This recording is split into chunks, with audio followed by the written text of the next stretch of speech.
नमस्कार, मेरा नाम आलोक है। आप लाइव स्ट्रीज देख रहे हैं। बिहार के मुख्यमंत्री सम्राट चौधरी की अध्यक्षता में कैबिनेट की मीटिंग हुई है। अब से कुछ देर पहले कैबिनेट की मीटिंग खत्म हुई है, जिसमें कुल 13 एजेंडों पर मुहर लगे हैं। देखिए, कई बड़ी योजनाएं जो हैं वो कैबिनेट से पास की गई हैं। सबसे अगर अहम बात करें तो राज्य की जनता के लिए जो मुख्यमंत्री चिकित्सा सहायता योजना चलाई जाती है, उसमें जो सालाना आय की सीमा थी वो 2.5 लाख रुपए तक थी। यानी कि 2.5 लाख रुपए तक जिनकी सालाना आय है, उन्हें ही मुख्यमंत्री चिकित्सा सहायता योजना की तरफ से मदद की जाती थी गंभीर बीमारियों में, जब अस्पताल का खर्च ज़्यादा होता था उस वक्त। लेकिन अब उस आय सीमा को बढ़ाकर 4 लाख रुपए तक कर दिया गया है। यानी कि जिनकी आय 4 लाख रुपए सालाना भी है, उन्हें भी मुख्यमंत्री चिकित्सा सहायता योजना की ओर से लाभ मिलेगा, पैसे मिलेंगे इलाज कराने के लिए। ये बड़े फैसले लिए गए हैं। कुल 13 एजेंडों पर मोहर लगी है। अरविंद चौधरी जो कि कैबिनेट सेक्रेटरी हैं, पूरी जानकारी दे रहे हैं, आपको सुनाते हैं। ये राज्य मंत्रिपरिषद की बैठक हुई। इसकी कार्यवाही के संबंध में आयोजित इस प्रेस कॉन्फ्रेंस में आप सबका स्वागत है।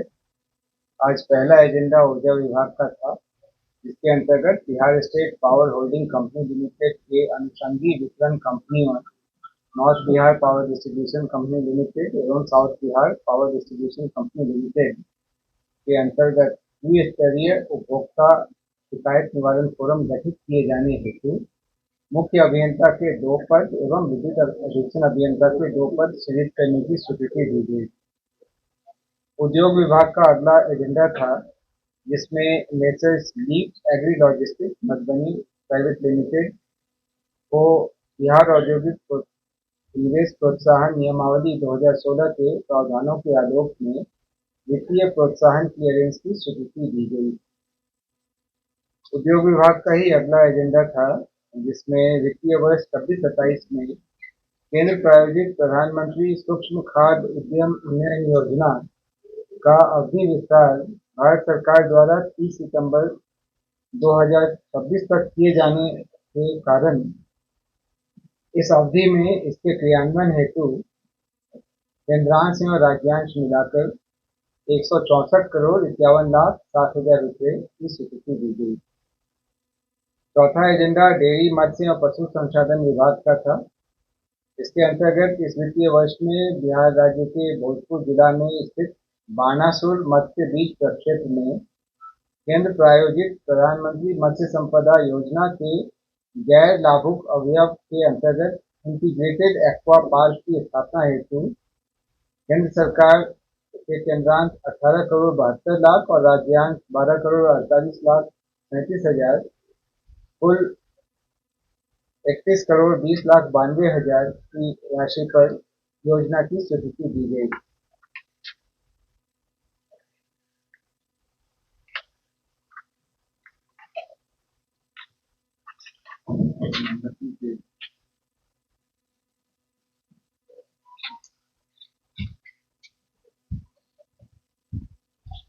पांचवा एजेंडा युवा रोजगार एवं कौशल विकास विभाग का था, जिसके अंतर्गत नए औद्योगिक प्रशिक्षण संस्थान की स्थापना योजना अंतर्गत औद्योगिक प्रशिक्षण संस्थान नवीनगर औरंगाबाद की स्थापना कर वित्तीय वर्ष 26-27 से 5 व्यवसायों में प्रशिक्षण प्रारंभ करने, इस हेतु 38 पदों का सृजन करने तथा 2 करोड़ 11,89,000 रुपये प्रति वर्ष व्यय करने एवं भारतीय रेल बिजली कंपनी लिमिटेड नवीनगर द्वारा निर्मित परिसर एवं सुविधाएं करारनामा के अनुरूप राज्य सरकार को निःशुल्क हस्तांतरित किए जाने की स्वीकृति दी गई।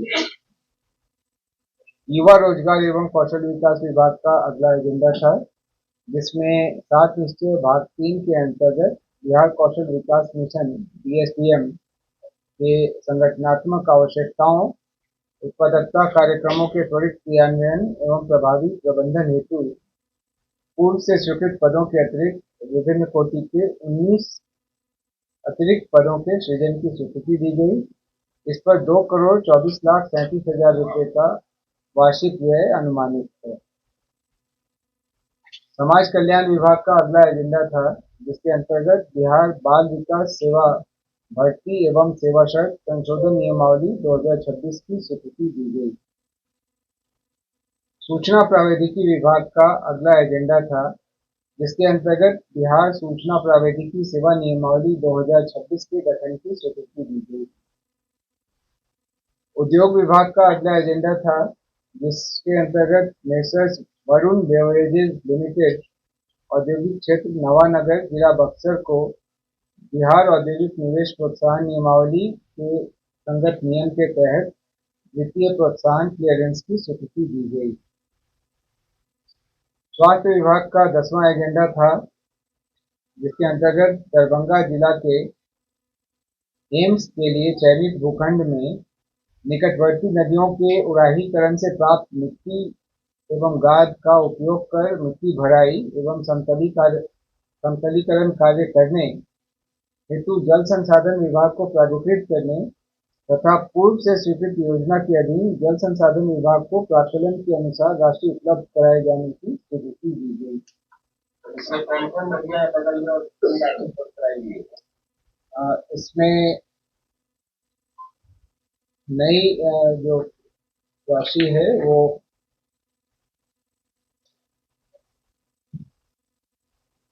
184.65 करोड़ रुपए की राशि प्राकलित की गई है। वास्तविक कैसा रहेगा उसके हिसाब से जल संसाधन विभाग को उपलब्ध कराई जाएगी। और पूर्व में जो 309 करोड़ रुपए की राशि स्वीकृत हुई थी और उसके अधीन है, उससे कम है।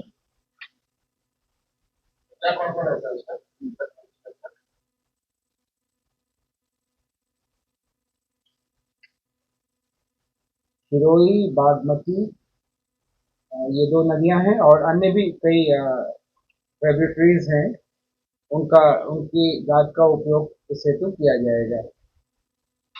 11वां एजेंडा था स्वास्थ्य विभाग का, जिसमें बिहार में कार्यरत बिहार स्वास्थ्य सेवा सामान्य एवं विशेषज्ञ तथा दंत चिकित्सा सेवा संबल के चिकित्सकों को उच्च शिक्षा एवं विभिन्न प्रयोजन हेतु अनापत्ति कतिपय शर्तों के अधीन दिए जाने के संबंध में प्रावधान स्वीकृत किए गए। कि कैसे दी जाएगी ये स्पष्ट रूप से निर्धारित नहीं था।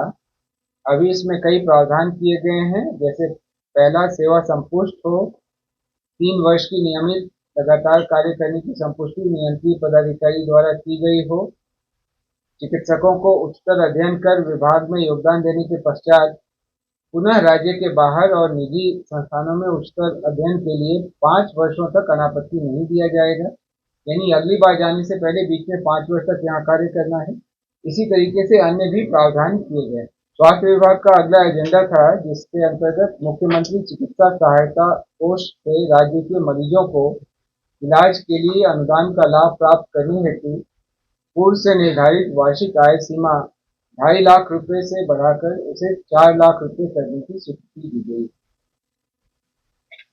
राजस्व एवं भूमि सुधार विभाग का अगला एजेंडा था, जिसके अंतर्गत कैमूर जिला में मोहनिया अंचल के मौजा दादर के अंतर्गत 7 एकड़ अर्जित अधिशेष भूमि डेयरी एवं दुग्ध उत्पादन संयंत्र के निर्माण हेतु डेयरी मत्स्य एवं पशु संसाधन विभाग को निःशुल्क अंतर विभागीय स्थायी हस्तांतरण की स्वीकृति दी गई। आज कुल 13 एजेंडों पर कैबिनेट की मुहर लगी। तो नदियों के गाद को निकाल कर कैसे जहां दरभंगा एम्स बन रहा है उस जगह को भरा जाएगा, ये पूरी योजना बनकर तैयार है। वहीं सम्राट चौधरी ने कई जो बड़े फैसले लिए हैं वो इस कैबिनेट की मीटिंग के बाद कैबिनेट सेक्रेटरी अरविंद चौधरी, जो कि वरिष्ठ IAS अधिकारी हैं, उन्होंने बताया है, पूरी जानकारी दी है। आप लाइव से बने रहे, हमारे चैनल को सब्सक्राइब कर लें, साथ साथ फेसबुक पेज भी लाइक करें। धन्यवाद।